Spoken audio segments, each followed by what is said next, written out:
To set Clipboard sync, never automatically syncs text that I copy. In Windows 10 Home, open Settings, click or tap Start menu icon, and then click or tap Settings,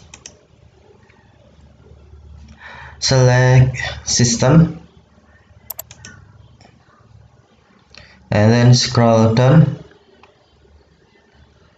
select Clipboard, and then on sync across device, automatically syncing, select never automatically sends text that I copy.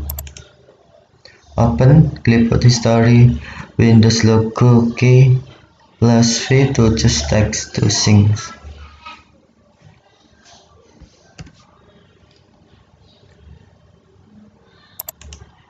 Okay, thank you for watching.